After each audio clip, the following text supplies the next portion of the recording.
Welcome to the live. Back again. I think this is the third episode, and here to help each other better navigate ChatGPT to help us use it in our lives.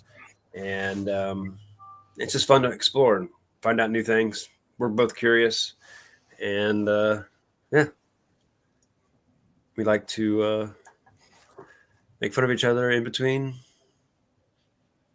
searches. So here we go. I can't figure out how to get that horizontal, but here's our disclaimer. You ready? I'll get it fixed next time.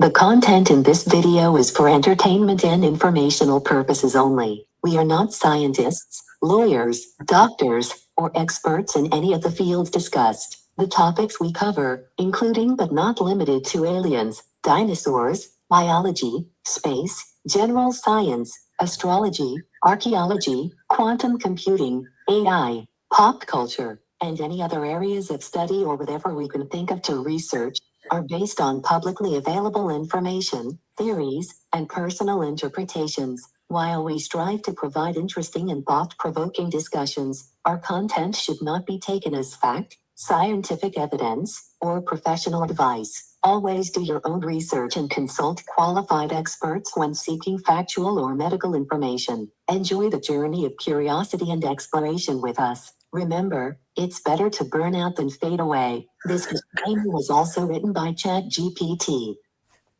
What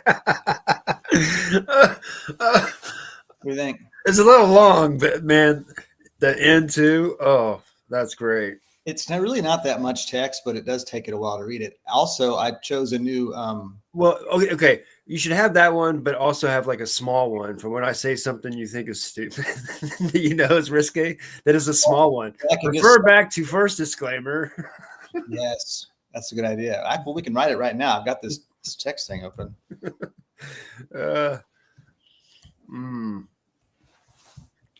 I can laugh again. Doesn't hurt. Oof. You got a weird commercials on in the background. Yeah, I know. I saw it. You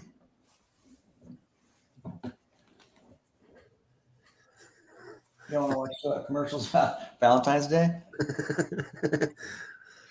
You don't have to look at a calendar. I love that background.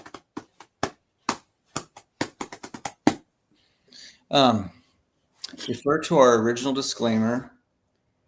What else do you want to say?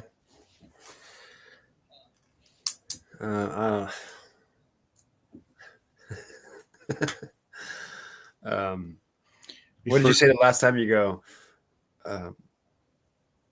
I go, don't quote me on that. And you said, actually, I will unquote you on that. You should put that. I will unquote you on that. Disclaimer.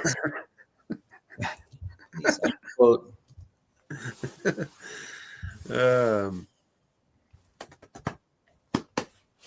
All right, we better get to something here. People are going to be like, what are they doing? Yeah.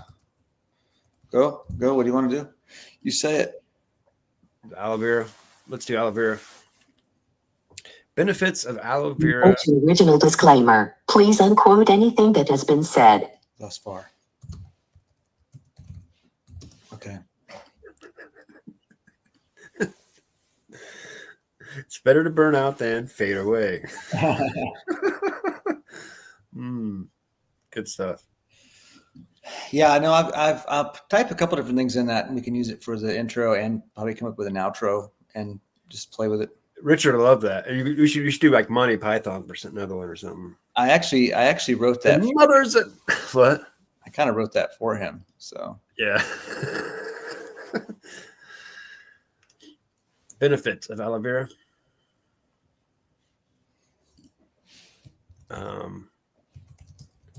You know what would actually be really good, helpful is if we would put benefits of aloe vera plant. Of using. I think ChatGPT going to figure that out for us. Yeah, but you might think I kind of want it all. You just having it in your home or something. Well, I mean, I want it if it's used for like machinery, maybe. I don't know. That's probably. That's quick. No, what I was going to say is we should put the prompts in the spreadsheet as we're going to ask them, and I can just copy and paste them. I don't have to type them. Good idea. That way, to save time. Spend more time on our opinions. You know what I'm saying? Yeah, that's what they want to come for, the opinions. Yeah.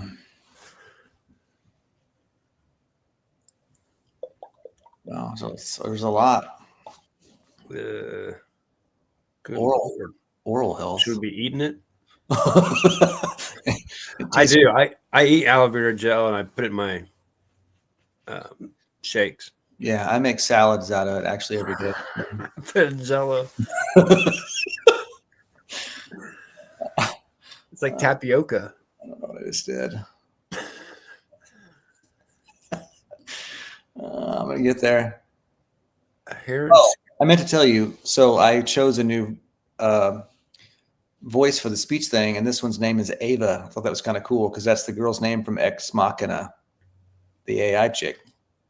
Skin benefits, soothes burns and sunburns. Aloe vera has cooling properties and is commonly used to treat sunburns and minor burns. Moisturizes skin. It hydrates the skin without leaving it greasy, making it great for all skin types, especially oily or acne-prone skin. Reduces acne and blemishes. Its antibacterial properties help fight acne-causing bacteria while soothing inflammation. Anti-aging effects. Aloe vera contains antioxidants, vitamin C and E, which help reduce fine lines and wrinkles.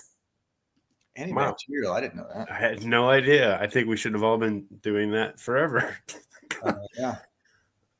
How does the I didn't expect that. sizing look on your side? How does it look? Is the sizing okay on the? It's hard to see, but I can't see anything. So everybody else can zoom out their picture better than we can. Yeah, hopefully they're watching it on like an 80-inch TV. If anybody watches. Mm-hmm. Someday they might. Hair and scalp benefits. I feel like maybe we missed the boat on this one.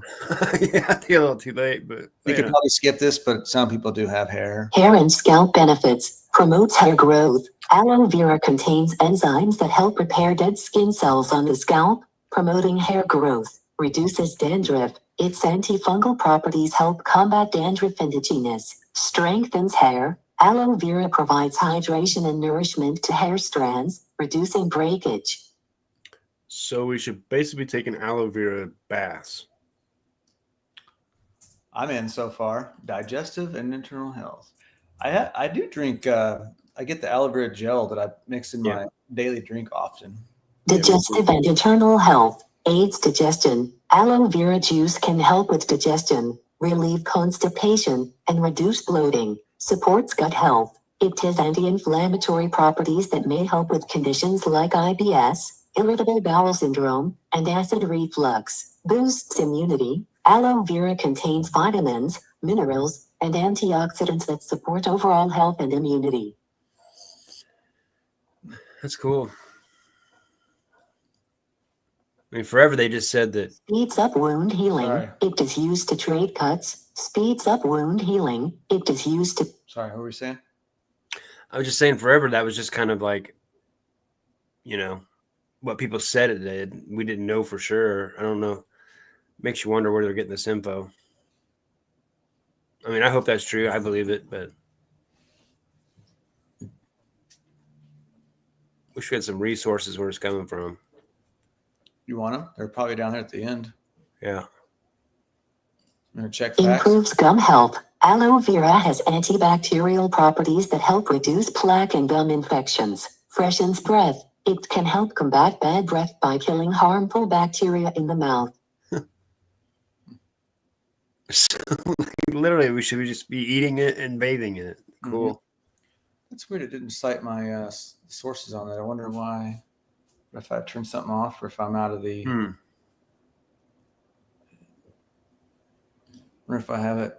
That's cool. I want to regrow my hair. I want a mohawk. You kind of have a reverse mohawk now. You could grow one that'd be like out and around. That'd be sweet. Straight out. Tease it every day. Make it like a little bit of a curl, like a mustache. All right, we're doing comfrey cream now. Yeah. It's in the same ballpark. See, I'd like to see what they say the benefits are. I mean, it's amazing. I've used it so many times. I wonder if this can start reading before I even get it done.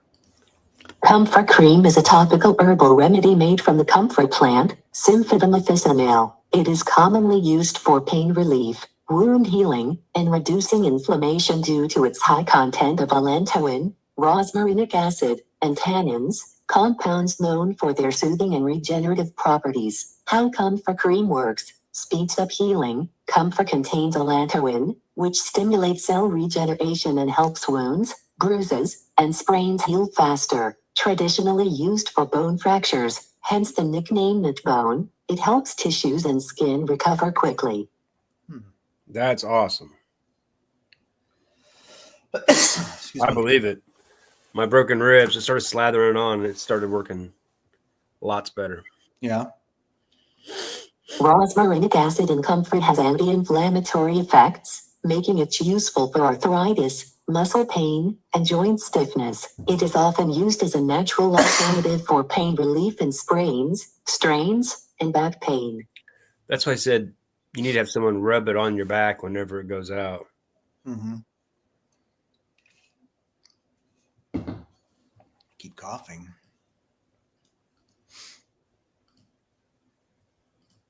Comfrey cream moisturizes dry or irritated skin and can be used for eczema, psoriasis, and burns. The antioxidants and tannins help reduce redness and swelling.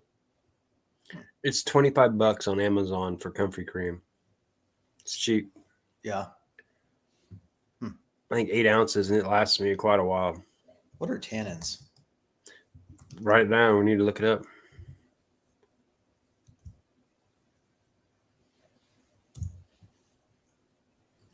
I feel like I remember somebody we were listening to talking about it often, but I don't. I know there's tannins in wine. Well, that's what I was thinking of, and I was thinking of wine, yes.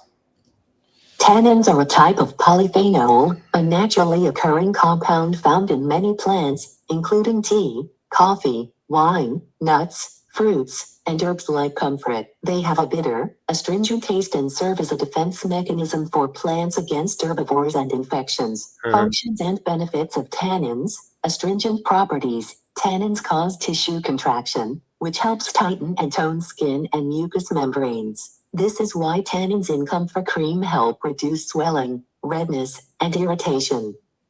Tighten and tone mucous membranes. I feel like this stuff should be more popular.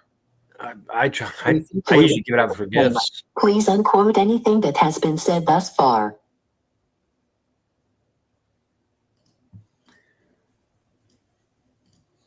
Tannins help neutralize. When my Achilles tendon was hanging on by a thread, I put it on 4 or 5 times a day, and it healed so fast.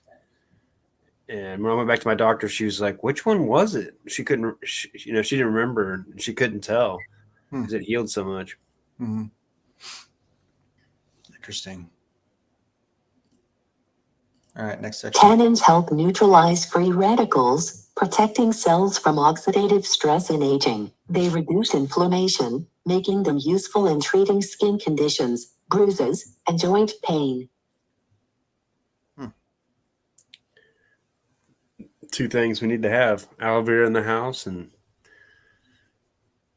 it'd be good to have the plant aloe vera and then have aloe vera gel. Like I get that, so I can put it in my shakes. I love that stuff.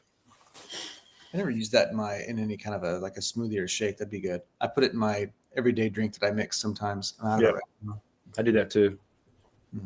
I always think about it. It keeps my hydration up.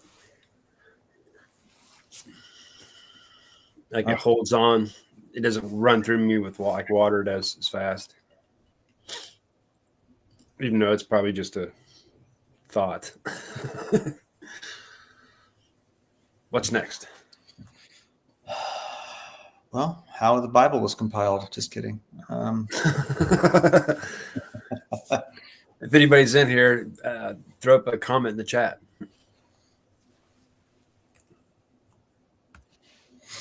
I think the one watching is just my my phone that I have open to it because I like to watch the chat on that. If anybody pops in, it's easier. We're doing this for us, and if people want to watch, whatever. Yeah. Let's do octopus mimicking. Yeah. I mean, do you feel like we should go with the theme, or we should just kind of go all over the place? At the beginning, I say we should just play around. Yeah. This one's such a cool topic. I don't. What question do I ask? How does it work? What is it? Well, I would first put 10 things that make an octopus unique, and then put how is it possible they can mimic and change like a chameleon or whatever.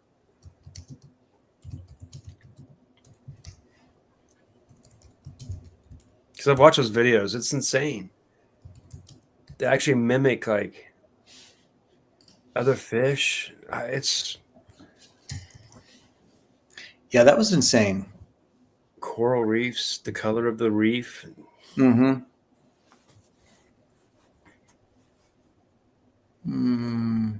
Might as well just read it all. Yeah. It's pretty long. Let's do 5. All right. See how bad. See how it goes. See how good it gets. Octopuses are some of the most fascinating creatures in the ocean. Here's what makes them unique. Highly intelligent, octopuses have large brains and advanced problem-solving abilities, capable of using tools, escaping enclosures, and recognizing patterns. 3 hearts. They have one main heart that pumps oxygenated blood to the body and 2 branchial hearts that pump blood to the gills. Blue blood. Unlike humans, who use iron-based hemoglobin, octopuses use copper-based hemocyanin, which makes their blood blue and helps them survive in low-oxygen environments. Camouflage masters. They can change color and texture instantly using specialized skin cells called chromatophores, iridophores, and leucophores to blend into their surroundings. Soft, boneless bodies. Octopuses have no bones, allowing them to squeeze through tiny spaces and escape predators easily. 3 hearts. That's insane. I didn't know that. Blue blood. 3 hearts, though. What other animals have more than 1 heart? I think. Well, that's a I'm great question. Write that down. We'll putting that in the lineup. circle back. And copper-based blood, like ours is iron-based. That's insane. The 3 heart things is insane, especially since they're not that big, right? Some of them can be pretty big.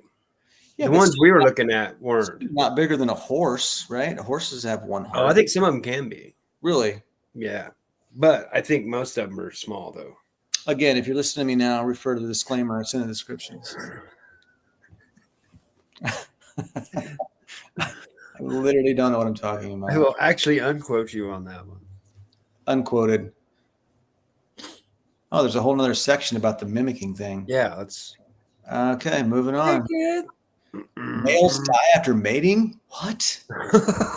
This is not fair. Propulsion movement. They propel themselves by expelling water through a siphon, making quick, jet-like movements. Ink defense mechanism. They release ink clouds to confuse predators and escape. The ink contains mucus that can impair a predator's senses. Regenerating arms. If an arm is lost, an octopus can regrow it completely. Some species even self-amputate. Autonomy to escape danger. Independent arm control. Their arms have their own mini brains, meaning they can react and perform tasks independently without direct brain input. Short lifespan and unique reproduction. Most species live only 1-2 years. Males die after mating, and females stop eating after laying eggs, guarding them until they hatch.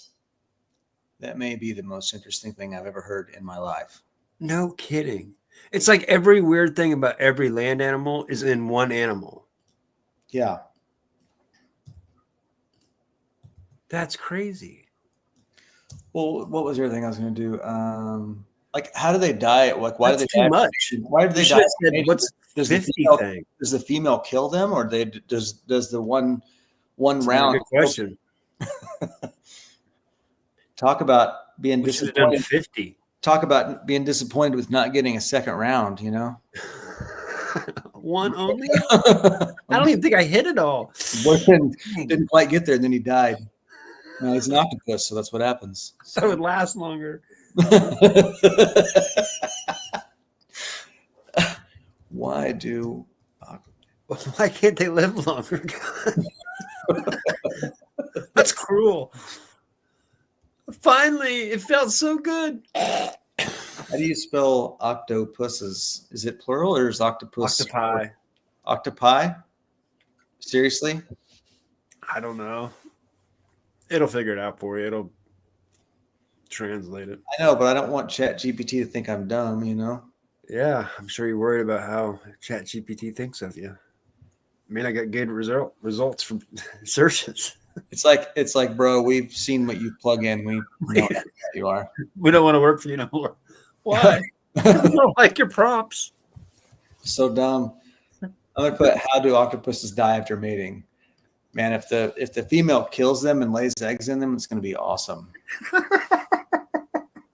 This will be a good cartoon for Disney. Yeah. Dude, that's funny. A real love story. Love is forever until there's eggs that are, Planted in your. I can't even think of the word. I'm lost. I don't want to say it.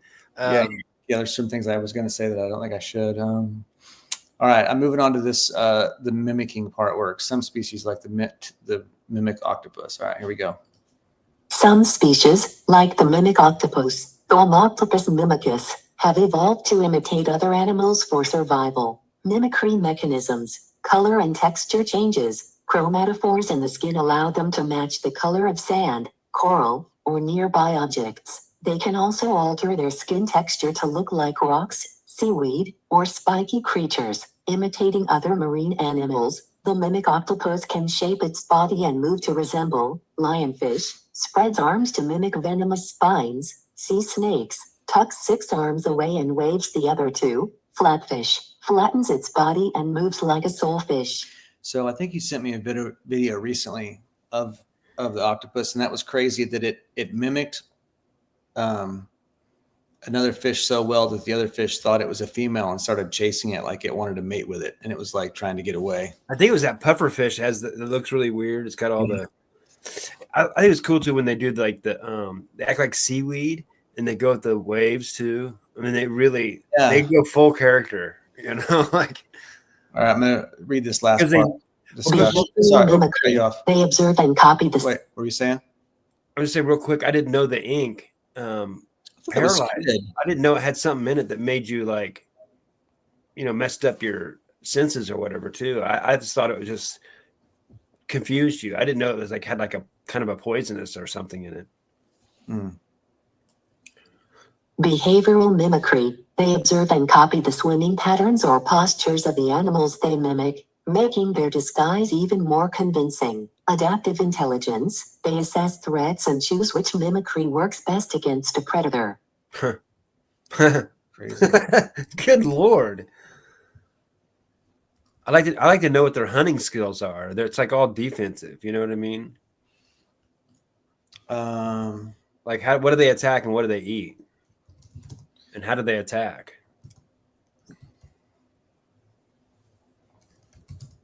Because they're like mice. They can fit in any little cranny. They just sit around in a coral and they spray ink everywhere. They're probably hard to ever get.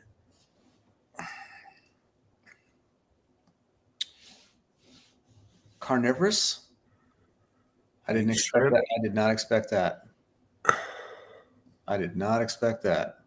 You didn't expect them? Octopuses are carnivorous predators with a diet that varies based on species and habitat. They primarily hunt using their excellent vision, camouflage, and ambush tactics. Common prey of octopuses, crustaceans, crabs, shrimp, and lobsters are among their favorite meals. Mollusks, they eat clams, mussels, snails, and even other octopuses. Small fish. Some octopuses ambush or use their tentacles to catch passing fish. Worms. Burrowing octopuses hunt marine worms from the ocean floor. Other cephalopods. Some species are cannibalistic and will eat smaller octopuses. It's a messed up animal. That's why I guess some people say it's an alien, not from this planet. I guess I just didn't expect that it was a carnivore. I figured it was eat plants or something. I don't know. Yeah. Yep, I knew that. Or aren't you smart? No, Disclaimer. that's definitely not true. Okay, what is one you haven't? Okay, I want to. This is the part. There's another part here I want to read. Yeah.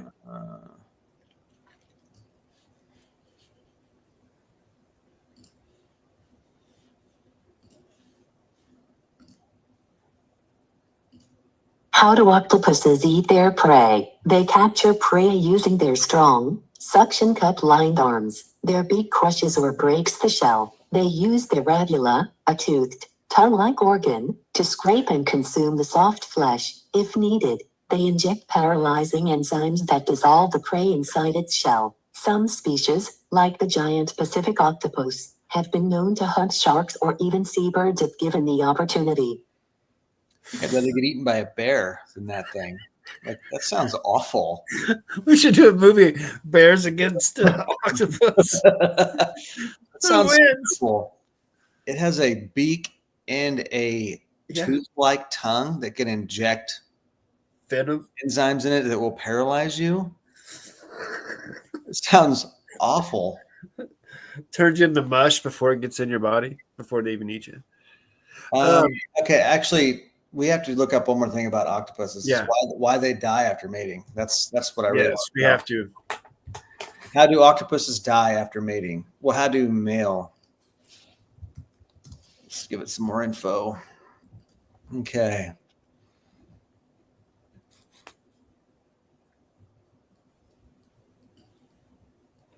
It's getting real up in here. This is getting intense. Male octopuses die after mating due to a biological process called senescence, which is essentially programmed aging and death. Here's how it happens. 1. Mating and sperm transfer. A male octopus uses a specialized arm called a heptocotylus to transfer sperm into the female's mantle cavity. In some species, the male detaches this arm and swims away. That's intense. Post-mating decline, senescence begins. After mating, the male's body undergoes rapid deterioration due to hormonal changes. He stops eating and becomes lethargic, uncoordinated, and disoriented. Over time, he develops skin lesions and weakened muscles, making him vulnerable to predators. So it's like Samson. Have sex once, and then with Delilah, you'll never be ready. Probably do the same thing if my penis got torn off. Hormonal triggers for death. The optic glands, similar to the pituitary gland in humans, release hormones that trigger aging. These hormones shut down appetite, speed up tissue breakdown, and lead to organ failure. 4. Death within weeks without food or energy. The male typically dies within weeks to months after mating. He may fall victim to predators or simply waste away from starvation and organ failure.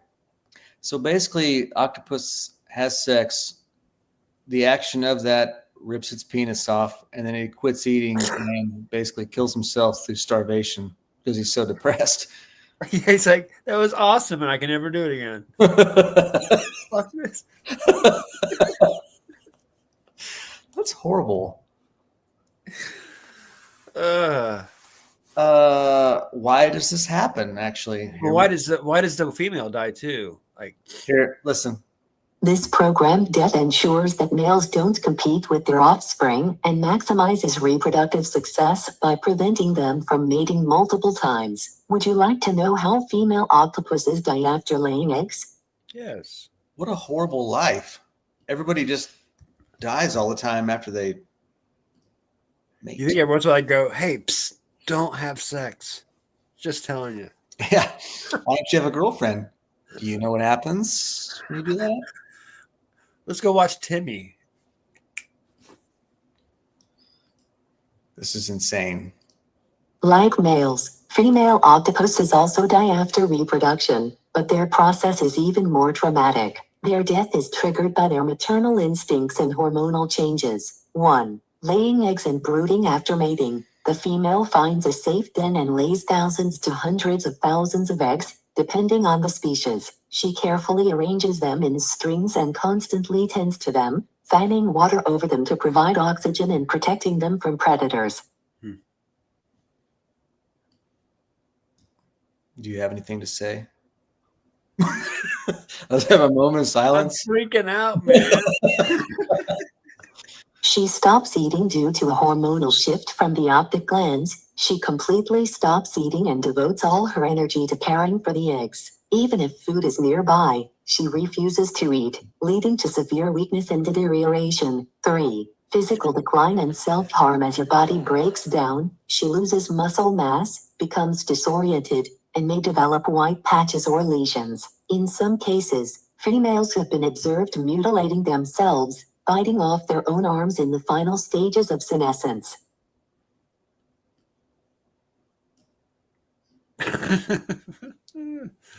That's Death shortly after hatching. After weeks or months of guarding the eggs, they hatch, and the female dies shortly after. Her optic glands, which controlled her decline, essentially switch off her bodily functions, leading to organ failure and death. The newborn octopuses, paralarvae, drift into the ocean, completely independent from birth. welcome to Earth, baby octopuses. You know what your parents just went through? It's pretty rough, bud. So everybody's got mommy and daddy issues. Dude, that's rough. No Ooh. wonder. Octopuses are Goodness, that insane, was man. crazy. I mean, I knew it was weird, but I had no idea there was that much to it. I mean, they have 3 No. hearts, and basically the male kills himself after mating. let's circle back to that. What other animals have more than one heart? Yeah. Well, I also am curious to know, because I know there are other animals, like don't spiders, doesn't the female kill the male spider after they mate? I think the praying mantis does. It's the only one I remember. Praying mantis are weird. Several animals have more than one heart. What? And squids. Earthworms, cockroach. What? Cockroaches have 13 heart chambers? I've watched a lot of documentaries about a lot of stuff, and we're hitting some stuff here that I've never heard on any documentary. So either it's completely not true, or it's just really, really interesting. Well, I think a lot of it's PR. You know, To original disclaimer. crazy Unquote, why you anything can't kill that has been cockroaches. said thus far. Say that again. I cut you off. I say, well, you know, it's kind of PR. You don't want people to know how like impossible it is to kill cockroaches and stuff. Okay, so I'm not gonna. So several animals have more than one heart, each adapted to their unique biological needs. Here are some fascinating creatures. Octopus and squid are the first ones. 1 systematic heart pump, oxygenated blood to the body. 2 brachial heart pumps to the gills for oxygenation. Their blood is blue. Okay, we already got that. Let's do this one. Hagfish 4 hearts. These primitive, 4 eel-like hearts. fish have 1 main heart and 3 accessory hearts to keep their low-pressure circulatory system running. They thrive in deep-sea environments and secrete slime as a defense mechanism. They have 3 backup hearts just in case. Well, I mean, that's amazing because one of the main causes of death is like heart failure. So it's like if you were an animal and had more than one heart. I mean, I don't know if it actually works like that. Insert disclaimer, but I don't know if it works like that. But that would be interesting. Like if one quit working, the other ones could at least work for a while, you know?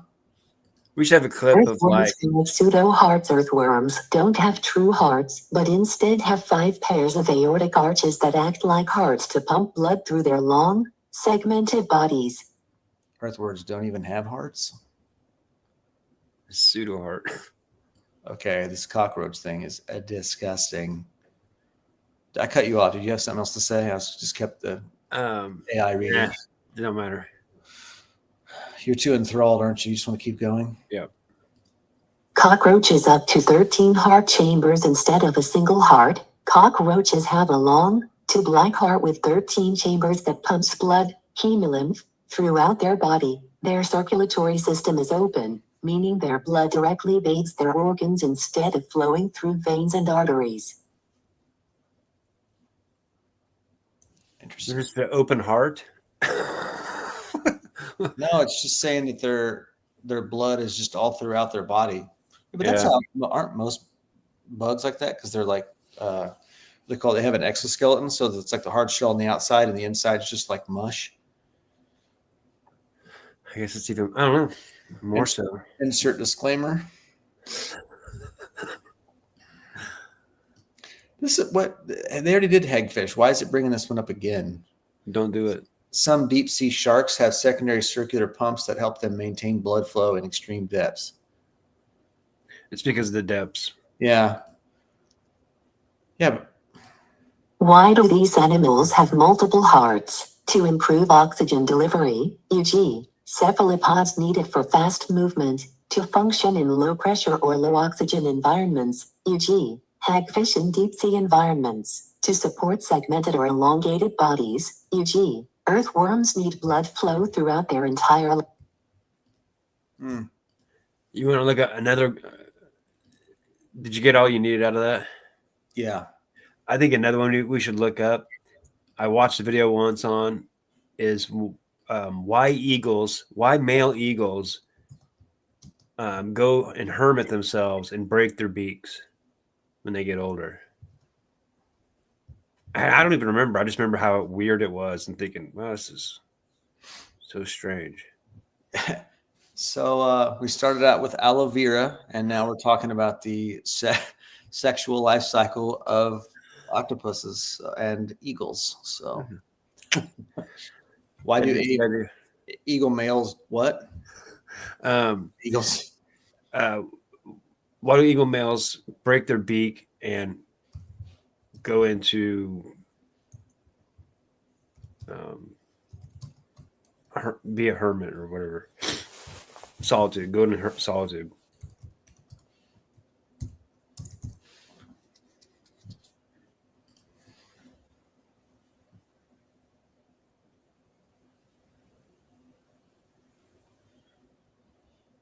It's a myth. Ah, good. I'm going to know this.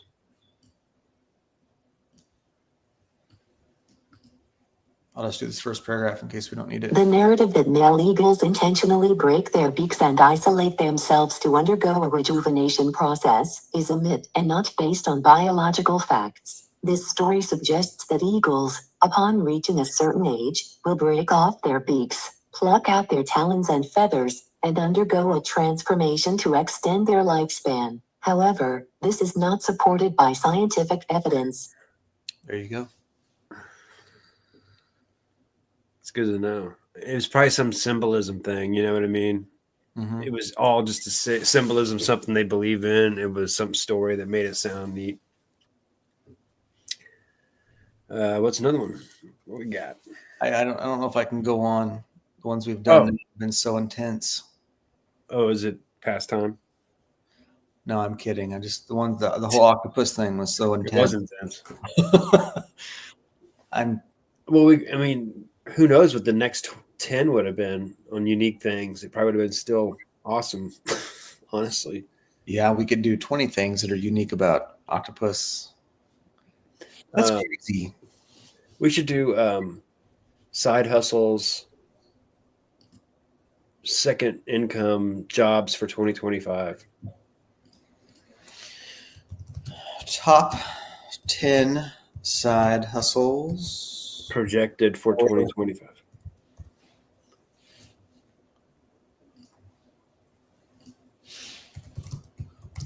I need to do Etsy. I don't know why I haven't. I meant to have Reddit open while we were doing this. I don't have my tab open for that. Yeah.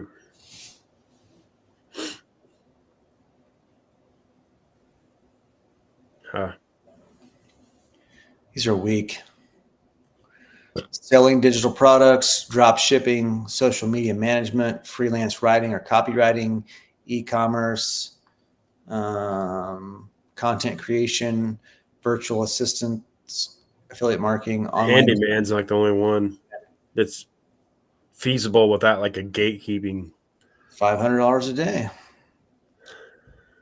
That wasn't very good. We asked the wrong questions probably.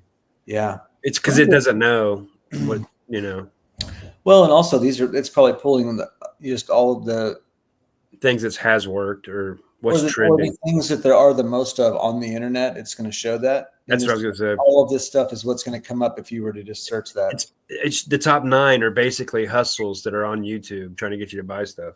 Yeah, and most of these are ones. These have been the ones that have been suggested for the last forever, 20 years. So yeah, so it's nothing new. Not new. 20, put new side hustles or. I put 2025. Well, just put new. Maybe you know what I mean. See if it changes anything.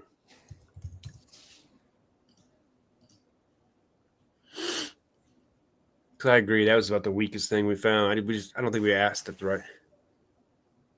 Same. Online tutoring might be different. Selling handmade crafts, and app development. Online tutoring is a good idea, which I'm kind of going to do with my guitar stuff. Yeah. All right, we need that. That wasn't very good. That was weak. That's for sure. You can't bring that weak ass stuff up in this humpity bumpity. Mm-hmm. You have time to do the Panama Canal, Costa Rica Canal? Yeah, I do. Let's do the history on how long it took. And do you want me to go grab that huge prompt that I have for his historical research and plug it in? Yeah. Okay, stand by. Because like that's a perfect one for economic value then compared to now. You know, we spent billions back then. It's probably trillions now.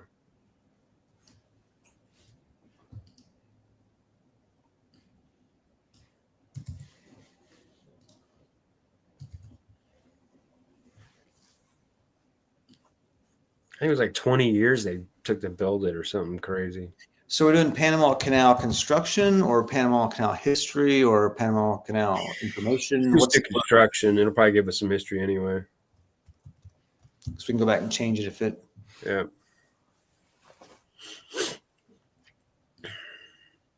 All right, here we go. Let's do this. We're rolling.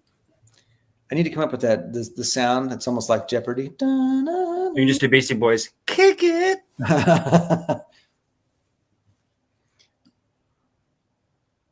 All right, we're rolling.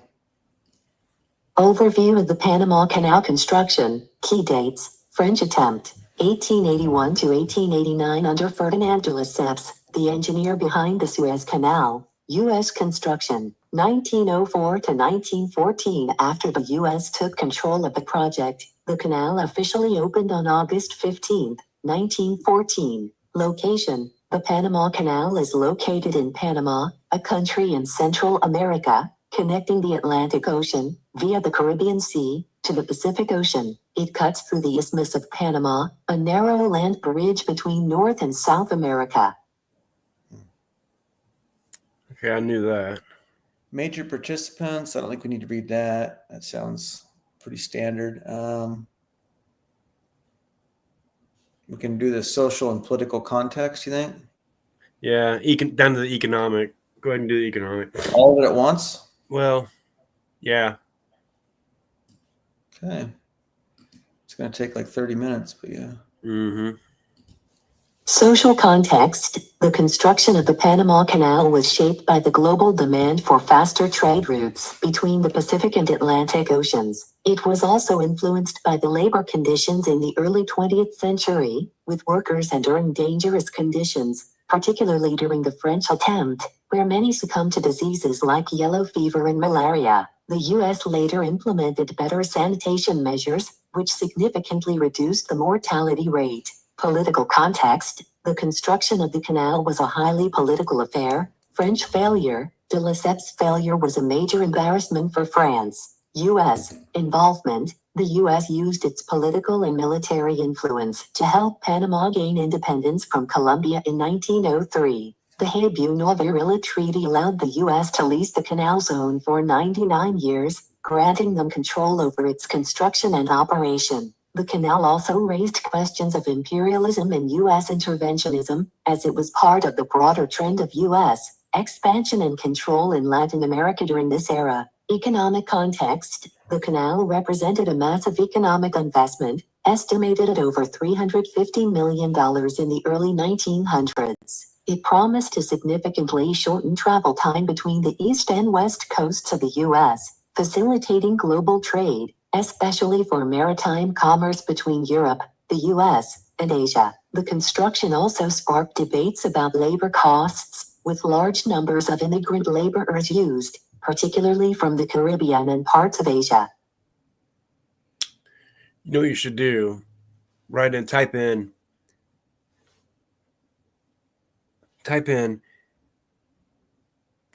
what would $350 million from 1914 transferred into 2024, and how much money has been made from the Panama Canal since 1914. How do I word that? It doesn't sound really much is.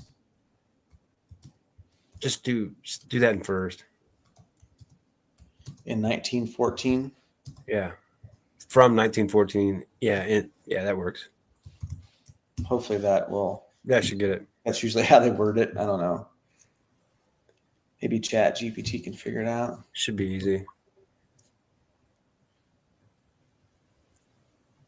10.6 billion. Now figure out how much money has Panama made off the canal? How much revenue? Yeah, revenue. How about how much revenue has been created with the Panama Canal or from the Panama Canal? I'm sure it's the biggest return on investment ever.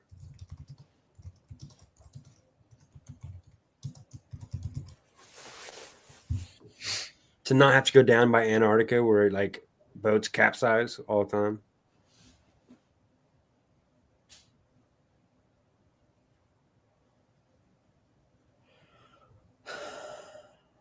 $1 billion a year by the 80s. 100 billion, estimated at 100 billion.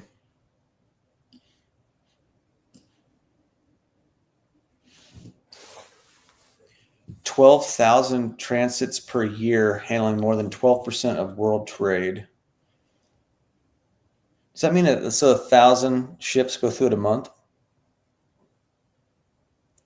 Is that right? It's really cool how they do it. It's so weird. Like a lock system. Yo, yeah, it's amazing. So 12,000 a month right? It's 400 a day, right? Something like that. No, it's probably only huge ships that go through it.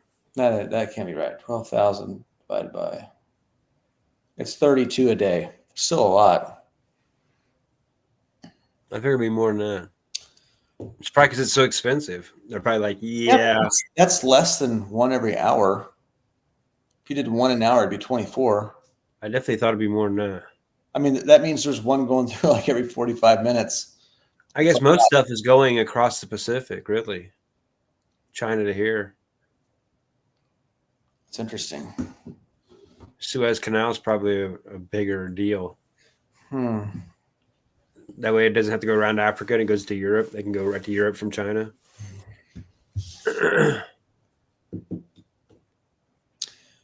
All right, we are over 45 minutes already. It'd be a good time to do the Costa Rica Canal and why it failed.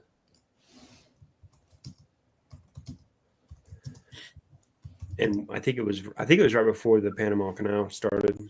Is it RICA? Yeah. Or that's right. Yeah. Yeah, that's right. We probably tried to do it at the same time the French were trying to beat them, and we couldn't do it either.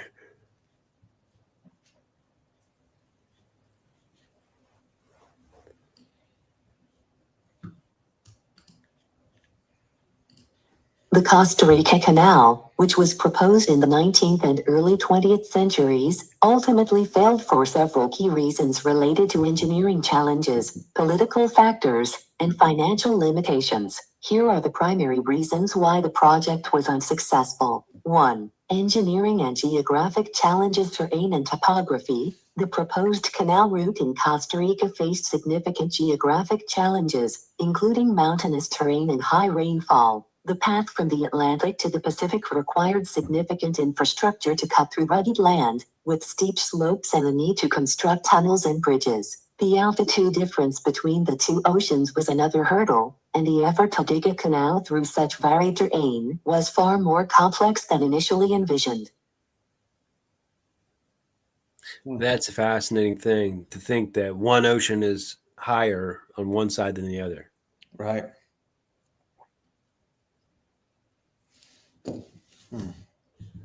That's a good, like, why would that that's a good why question. I've got to pull up a map and just I got to look at that. How many miles? I wonder how far that was.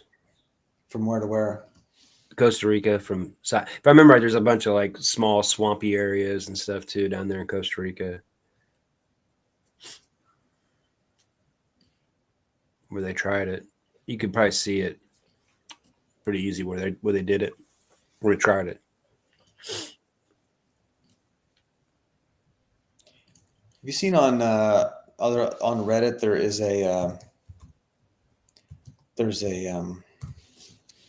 there's a forum just of people that search for stuff on Google Maps and find things, and then they post pictures of them. Matrix behind you.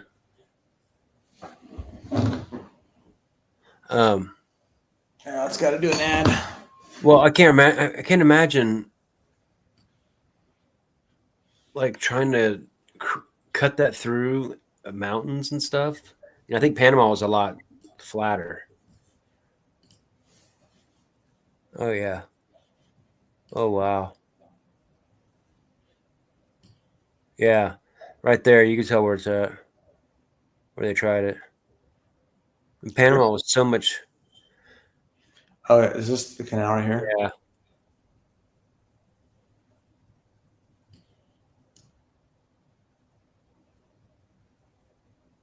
Nice job putting up the map. Yeah, that is way. Go right into there. Right into that. Here? No, to the right there. I think that's where it was at, Costa Rica. Oh, right here? Yeah. Didn't go all the way through though. I think it was that. I think yeah. But it doesn't look like it goes all the way through. No, they never completed it. But I think that's where it was at. I don't even know if that's the country boundary that I was looking at a minute ago. That's not even a river. Yeah. But no wonder. Look at that. That's high terrain there in the middle. Like, yeah, cutting through a whole mountain to take ships through. That's got to be crazy. I wonder if you can see it on the map, the topography. How about that? Dang, we learned we learned more here than we did all of our college in the first year. I'm not kidding. Is this actually the canal right here? That's awesome. Perfect. What? Is that the canal right here? Yeah. Oh, it's right here. Oh, yeah. I'm sorry. Get in there. Yeah. What is it, like 5 miles or 10 miles? 10 miles? I don't know. Man, you look right there. It's like, man, why did they go anywhere else? Right. It's because it was part of Colombia. That's what they said. The United States took over that part to make Panama, so then they could do the canal because Colombia wasn't going to do it. That's why it was a political deal. I didn't know that until I saw that.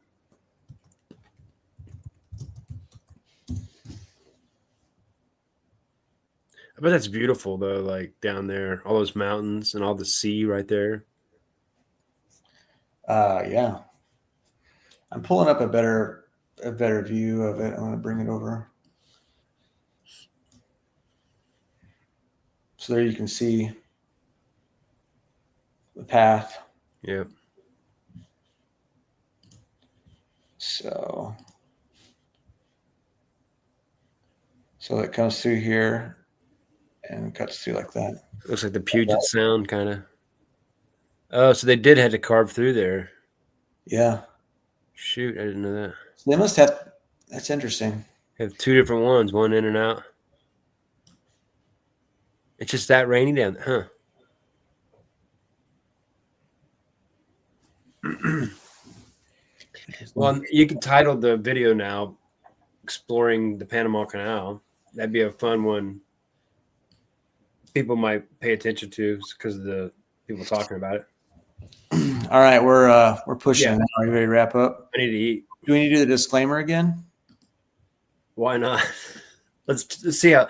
Content in this video is for entertainment and informational purposes only. We are not scientists, lawyers, doctors, or experts in any of the fields discussed. The topics we cover, including but not limited to aliens, dinosaurs, biology, space, general science, astrology, archaeology, quantum computing, AI, pop culture, and any other areas of study or whatever we can think of to research, are based on publicly available information, theories, and personal interpretations. See, it stopped it right there. I like the end though. That's good. Yeah, it was fun. All right, wrap it up. I'm going to turn it off. All right. All right, thanks for joining. If you were here, appreciate you. Be back again next week. Later.